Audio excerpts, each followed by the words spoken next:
The crack of his fist against my daughter's jaw echoed through my backyard like a gunshot on Father's Day afternoon. I watched Lisa's head snap to the side, her body stumbling against the wooden patio table as our family barbecue fell silent in an instant. The red checkered tablecloth shifted, sending paper plates and plastic cups tumbling to the concrete deck. But what froze my blood wasn't just Bradley's violence. It was his brother Nathan sitting across from us in a folding lawn chair with a beer in his hand, who leaned back and said with a cold smile, "Finally, someone had to teach her to shut up." In that moment, as my daughter's hand trembled against her bleeding lip and my wife Michelle gasped in horror beside the smoking grill, I reached into my pocket and pulled out my phone. I had only one number to dial, a number I hadn't called in 15 years. Bradley had no idea what he'd just set in motion. "My name is Trevor Hoffman. I'm 58 years old, and I spent 30 years as an insurance investigator before I retired to what I thought would be peaceful golden years in Denver, Colorado. I thought I'd seen everything in my career: staged accidents, fraudulent claims, elaborate schemes. But nothing, absolutely nothing, prepared me for watching my own son-in-law put his hands on my daughter during what should have been a joyful Father's Day gathering. Let me back up. Lisa is my only child. She married Bradley Watson 3 years ago, and I'll admit, I never liked the man. There was something in his eyes that didn't match his smile, something calculating. My wife Michelle told me I was being overprotective, that every father thinks no man is good enough for his daughter. Maybe she was right, but a father's instinct is a powerful thing, and mine had been screaming warning since the day they met. The Father's Day barbecue had been Michelle's idea. She wanted the whole family together on our back deck: Lisa and Bradley, Bradley's brother Nathan and his wife Jennifer, my sister Rachel, and her husband Glenn. We'd spent the morning grilling burgers and hot dogs on our gas grill, drinking cold beer from the cooler, pretending everything was fine under the Colorado sun. The smell of charcoal and barbecue sauce filled the air. Red, white, and blue bunting hung from the deck railing left over from last month's Memorial Day party. But I'd noticed things: the way Lisa flinched when Bradley raised his hand to grab his wallet from the patio table, the long sleeves she wore despite the 85-degree heat, the way she excused herself to go inside the house 3 times before we even sat down to eat. We were halfway through lunch when it happened. Lisa had made a comment about Bradley's new truck payment being high, something innocent about the monthly cost. I saw his jaw clench. I saw his knuckles go white around his beer bottle. Then he stood up from his plastic chair. "You want to talk about money?" His voice was low, dangerous. "You who haven't worked a real day since we got married?"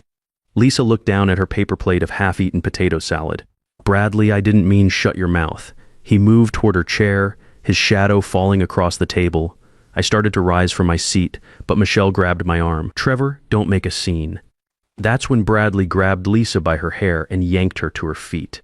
She cried out, her hands flying to her head, and then he hit her. Not a slap, a closed fist punch to her face that sent her sprawling into the patio table, knocking over plates and glasses. Ice cubes from overturned drinks scattered across the wooden deck. The backyard exploded in chaos. Rachel screamed from her chair near the grill. Jennifer jumped up, knocking over her folding chair. Michelle's hand flew to her mouth. But Nathan, Bradley's older brother, just sat there in his lawn chair with that sick smile and said those words that would haunt me. Finally, someone had to teach her to shut up. I didn't think, I didn't plan. I pulled out my phone and dialed a number I'd kept in my contacts for 15 years, even though I swore I'd never use it again. Keith Sullivan, former FBI agent, now a private investigator who specialized in cases others wouldn't touch. We'd worked together on a massive fraud case back in 2009, and he'd told me if I ever needed anything at all, to call. The phone rang twice. Keith's gravelly voice answered, "Hoffman, that you? I need you at my house. Now bring whoever you trust." I gave him my address on Maple Street. "What's happening?" I looked at Bradley, who was now standing over Lisa as she cowered against the overturned patio table, blood dripping from her lip onto her white Father's Day blouse. I looked at Nathan, still sitting calmly in his chair, as if nothing unusual had happened, taking another sip of his Coors Light. Domestic violence in progress. "And Keith, I think there's more to this. On my way. Keep everyone there. Don't let anyone leave." I hung up. Bradley was staring at me now, his face red with rage and sweat. "Who did you call, old man?" "Someone who's going to have a very interesting conversation with you," I said quietly, my voice steady despite my hands shaking with fury. I moved to Lisa's side, helping her to her feet next to the overturned table. She was shaking, tears streaming down her face, mixing with the blood from her split lip. "It's okay, honey, it's going to be okay." Bradley laughed, a harsh, ugly sound that cut through the summer air. "You think calling someone is going to change anything? This is between me and my wife. This is my business. Actually, I said, my voice steady despite the fury burning in my chest. The moment you put your hands on her in my house, you made it my business. Nathan finally stood up from his lawn chair. He was bigger than Bradley, broader in the shoulders, wearing an expensive polo shirt that probably cost more than most people's weekly grocery budget. Mr. Hoffman, I think you're overreacting. Bradley and Lisa have their issues. Like any couple, sometimes things get heated. Things get heated, I repeated, looking at this man who just watched his brother punch a woman and called it normal. Is that what you call a grown man punching his wife in the face? I call it none of your concern, Nathan said, his tone shifting from pleasant to threatening. His expensive Omega watch caught the sunlight as he gestured dismissively. And I suggest you put that phone away and let this family handle family business.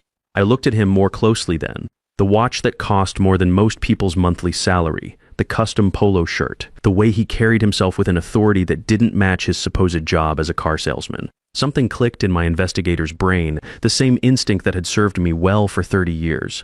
How long has this been going on? I asked Lisa quietly, kneeling beside her near the overturned patio furniture. She wouldn't look at me, her fingers touching the growing bruise on her cheek.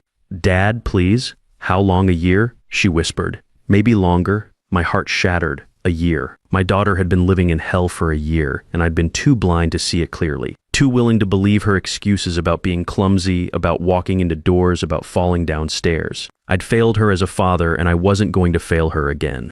Michelle had moved to Lisa's other side, wrapping an arm around her shoulders and shooting daggers at Bradley with her eyes. Rachel was on her phone near the grill, probably calling 911, though I'd asked Keith to come first for a reason. If this was what I suspected, we needed someone who could see the bigger picture. Glenn stood by the deck railing, his hands clenched into fists, looking like he wanted to take a swing at Bradley himself. Bradley was pacing now on the wooden deck, running his hands through his hair, his expensive sneakers squeaking against the boards. This is ridiculous. Lisa, tell them. Tell them you're fine. Tell them we just had a little argument. Lisa said nothing, just stared at the scattered ice cubes melting in the afternoon sun. Lisa, Bradley's voice rose, echoing off the house walls. Tell them. She doesn't have to tell us anything, I said, standing up to my full height. We saw what we saw. That's when Bradley made his second mistake. He pulled out his phone and made a call, turning away from us as if we couldn't hear every word. Yeah, it's me. We have a problem. The old man's making noise. He paused, listening to whoever was on the other end. I don't care what you're doing. Get here now. He hung up and smiled at me, that same cold smile I'd seen Nathan wear. You want to make this complicated, Mr. Hoffman? Fine, let's make it complicated. I wondered who he'd called, who would drop everything on a Sunday afternoon to come clean up Bradley's mess. The answer to that question would tell me a lot about what kind of operation these two were really running. 20 minutes later, Keith Sullivan arrived. He didn't come alone. He brought 2 associates, both former law enforcement with the kind of alert eyes that missed nothing, and a woman I recognized as a domestic violence advocate he often worked with. They entered through my sliding patio door from inside the house. Badges already out, moving with the quiet efficiency of people who'd done this hundreds of times before. Bradley's face went pale when he saw the badges. Who the hell are you? Keith Sullivan, private investigator. I'm here on behalf of Mr. Hoffman.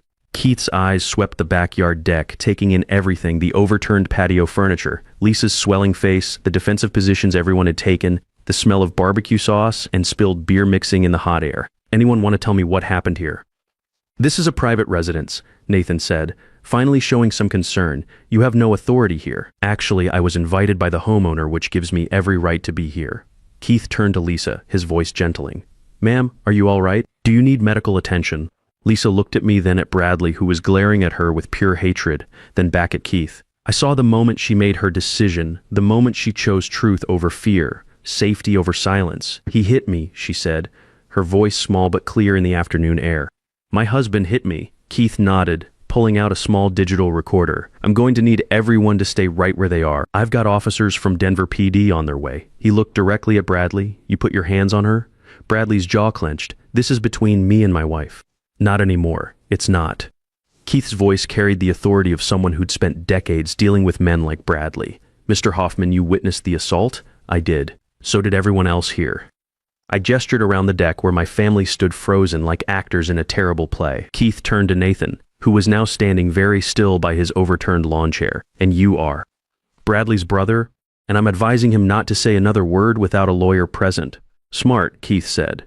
But here's the thing. I don't need him to talk. I've got multiple witnesses to assault. That's enough to bring charges. He looked at me with those sharp investigator's eyes. But you said you thought there was more. I nodded, thinking about Nathan's expensive watch, Bradley's new truck, the way they both carried themselves with more confidence than their supposed job should provide. Call it 30 years of investigator's instinct. Something's not right here. The money, the behavior, the way these two are connected.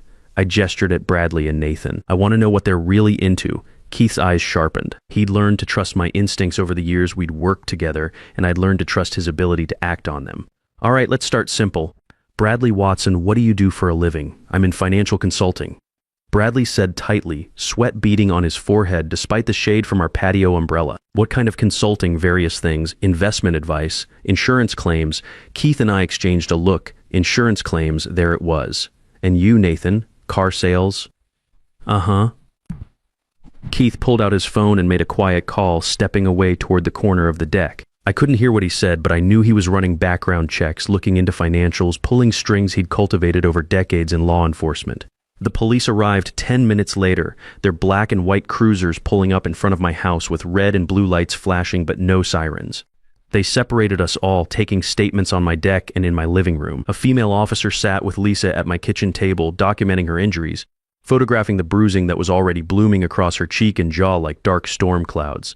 Another officer talked to Bradley on the far side of the deck, who had finally shut up on Nathan's advice. Michelle clung to my arm near the grill, which had long since gone cold.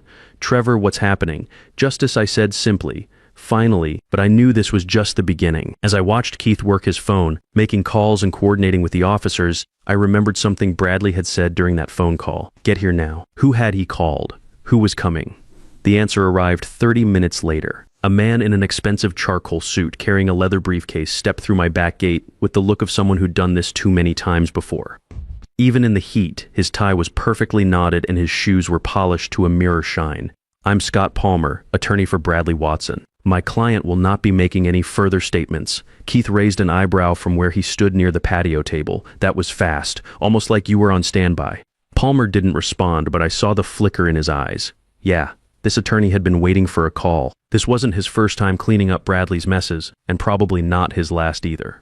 The speed of his arrival told me everything I needed to know about how organized this operation really was.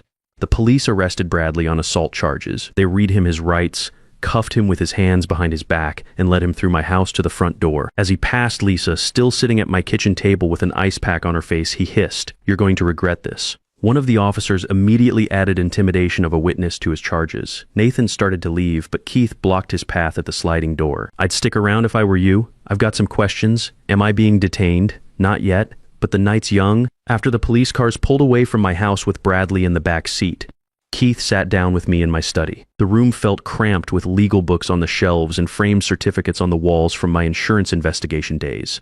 Michelle was upstairs with Lisa, helping her clean up and pack a bag. There was no way my daughter was going back to that house tonight, or ever, if I had anything to say about it. Talk to me, Trevor, Keith said, settling into the leather chair across from my desk. What's your gut telling you? I leaned back in my chair, thinking through everything I'd observed over the past 3 years. The pieces of a puzzle I'd been trying to ignore were finally starting to fit together. Bradley doesn't work regular hours.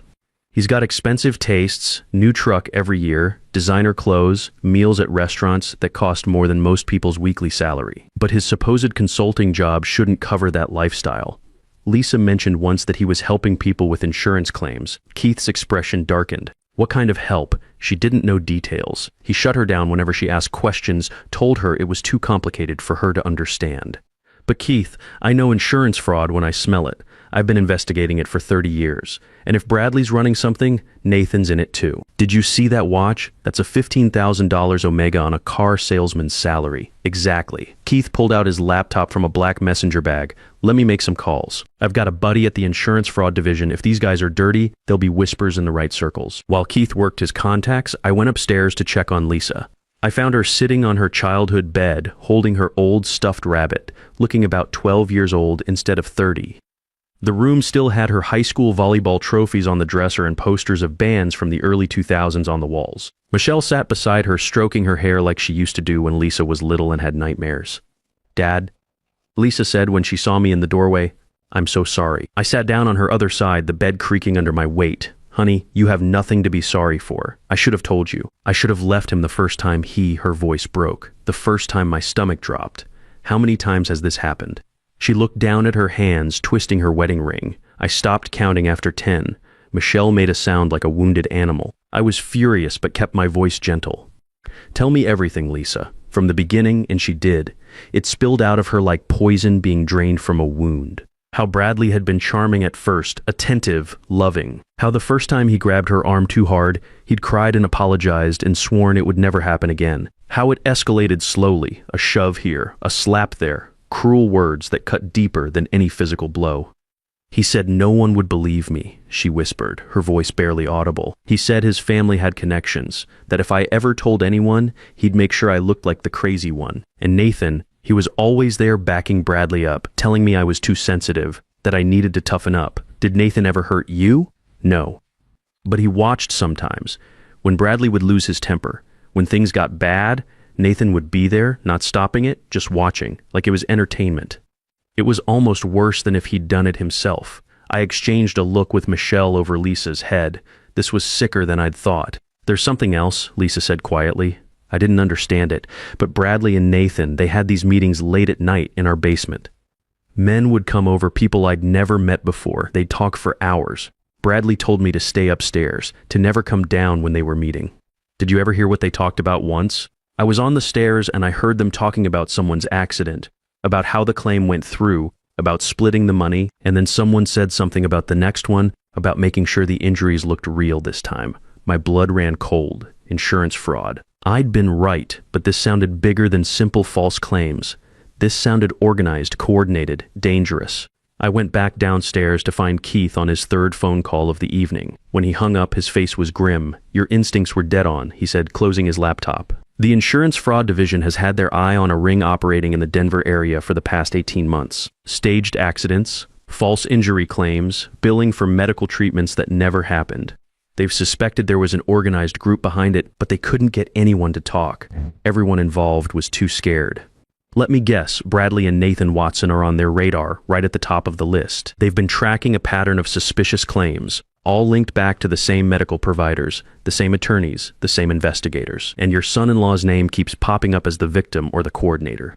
How much money are we talking about? Conservative estimate. North of $800,000 over the past 18 months. Could be more. I let out a low whistle. So when Bradley hit Lisa tonight, he wasn't just an abusive husband, he was a criminal protecting his operation. And I'd bet money that the reason he's kept Lisa isolated and scared is because he knew if she ever talked, if she ever felt safe enough to share what she'd seen and heard, it could bring the whole thing down. We looked at each other, and I saw the same thought in Keith's eyes that was in mine. We had a chance here. A chance to not just get Bradley on assault charges, but to dismantle whatever operation he and Nathan were running. I need to make a call, Keith said. We're going to need the FBI on this. Over the next 3 hours, my house became an unofficial command center.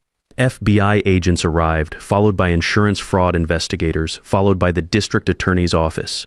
They interviewed Lisa gently at first, then with growing excitement as she recounted every detail she could remember about those basement meetings, about the men who came and went, about the papers she'd seen with claim numbers and dollar amounts written in Bradley's handwriting. They interviewed me about my observations of Bradley's lifestyle that didn't match his supposed income.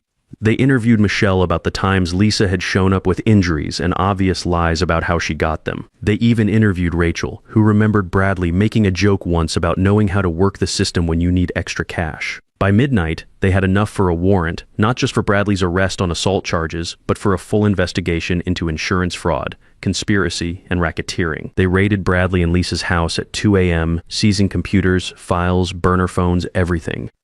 They brought Nathan in for questioning at the same time, dragging him out of his bed in handcuffs. Without Bradley there to intimidate her, Nathan's wife Jennifer started talking. She'd been scared too, she said. Scared of what Nathan and Bradley were involved in, scared of what would happen if she said anything. She'd seen the way Bradley treated Lisa and knew that if she spoke up, Nathan might do the same to her. The next day, the investigation exploded. They found evidence of at least 40 fraudulent insurance claims totaling over $800,000. They found a network of corrupt doctors who signed off on fake injuries. They found attorneys who filed the claims knowing they were false. They found investigators who wrote bogus reports. And at the center of it all were Bradley and Nathan Watson, running the whole operation like a business. But here's what nobody expected to find. What made this case go from big to massive. Bradley and Nathan weren't just defrauding insurance companies. They were also staging actual accidents, recruiting desperate people to deliberately get hurt in car crashes, slip and falls. Workplace incidents paying them a fraction of the claim money while keeping the rest for themselves, and in at least one case, those staged accidents had gone wrong. A man named Carlos Rivera had been permanently disabled when a minor fender bender they'd arranged turned into a serious collision. He'd been told it would be easy money for a simple insurance claim. Instead, he'd lost the use of his legs. When they told me that, I had to sit down in my kitchen chair. My daughter had been married to a man who was essentially running a criminal enterprise that had destroyed someone's life. The thought made me physically ill. The district attorney came to my house personally to talk to Lisa. "Miss Watson," he said, "your testimony is going to be crucial in this case. We need you to be willing to testify about everything you saw and heard about the meetings, about Bradley's behavior, about the control and intimidation he used to keep you silent.